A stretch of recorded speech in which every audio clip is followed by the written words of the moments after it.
Live mula sa City College of San Jose del Monte, ito ang Ben News.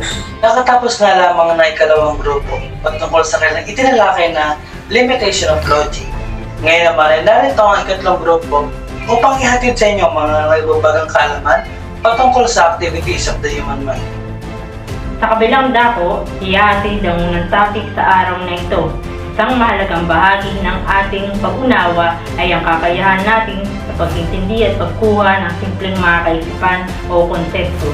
Ito ay kilala bilang simple apprehension. Paano ito nakaka-apekto sa aktibidad ng ating isipan? Live na pagtutok ni George Kirospe ng Group 3, Pen 2B. Tim at Kitty May, nandito nga ako para ihatid ang mga kasagutan ng ating mga viewers patungkol sa activities of human mind. Ang simple apprehension ay mahalaga para maunawaan natin ang bawat wika at komunikasyon.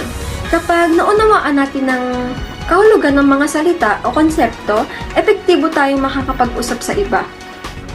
At ang simple apprehension ay mahalaga dahil ito ay nagsisilbing building block para sa mataas na antas ng mga proseso ng pag-iisip at ito ay mahalaga para sa pag-aaral, komunikasyon, critical thinking at problem solving.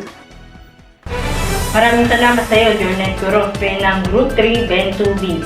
Bago tayo dumako sa susunod na balita, narito ang maikling katanungan na maaaring mahasa pa ang inyong mga kaisipan.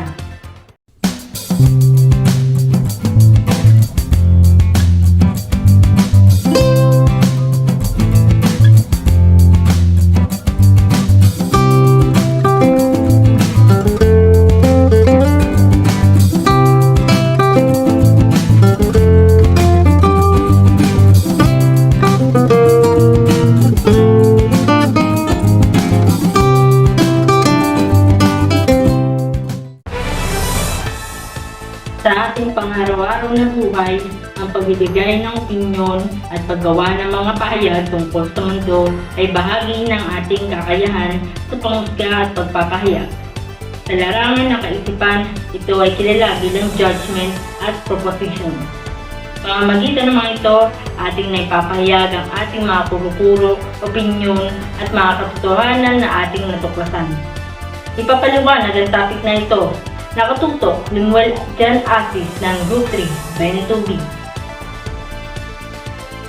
Mahalagang tandaan ng judgment and proposition ay mahalagang gamitin sa pang-araw-araw natin pamumuhay upang mapanatili ang maayos at masiglang pakikipag-usap mula sa ibang tao.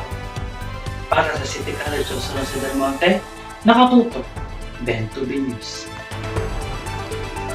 Sa pagtuklas ng kaalaman at pag-unawa sa mundo, sa isang mahalagang bahagi ay ang kakayahan natin sa lohika ng pag-iisip, pagbibigay ng mga implikasyon at paglalapat ng mga kategorya at mga pangungusap. Ito ay tinatawag na logic of reasoning. Sa pamamagitan nito, ating natututunan ang tamang paraan ng pag-iisip, pagsusuri ng impormasyon at paggawa ng mga konklusyon. Ito rin ang nagsisilbing gabay sa atin sa pagsasagawa ng mga lohika na argumento, pagsusuri ng mga pangyayari at paggawa ng mga prediksyon tungkol sa hinaharap. Nakatutok sa live si Kitty May Estacio upang ipaliwanag ang logic of reasoning.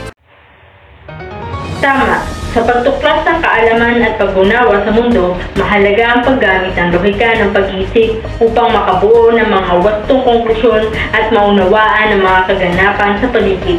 Kanina nga lang ay tinatalakay natin ang mga konsepto ng simple apprehension, judgment at proposition. Ngayon ay aking lalahad patungkol sa logical reasoning, inference, categorical at hypothetical reasoning. Ang logical reasoning, ito ay ang proseso ng paggamit ng lohika at katwiran upang dumating sa isang konklusyon. Sa inference, ginagamit natin ang mga impormasyon na mayroon tayo upang gumawa ng mga hula o pag-aakala. Ang categorical reasoning naman ay paggamit ng mga kategorya o grupo upang maunawaan ang mga kaugnayan sa pagitan ng mga bagay. At ang hypothetical reasoning ay ang paggamit ng mga hula o posibleng sitwasyon upang maunawaan ang mga epekto o resulta. At yan lamang ang balita for this lesson about activities of human mind. Lim, Jornet, Salamat, Kitty May. At yan ang mga nababagang kaalaman patungkol sa activities of the human mind. Ako, si Lemar Janim Asis, naghatid sa inyo ng kaalaman patungkol sa judgment and proposition. Ako naman si Jarnet Gorospe ang naghahatid sa inyo ng kaalaman tungkol sa simple apprehension.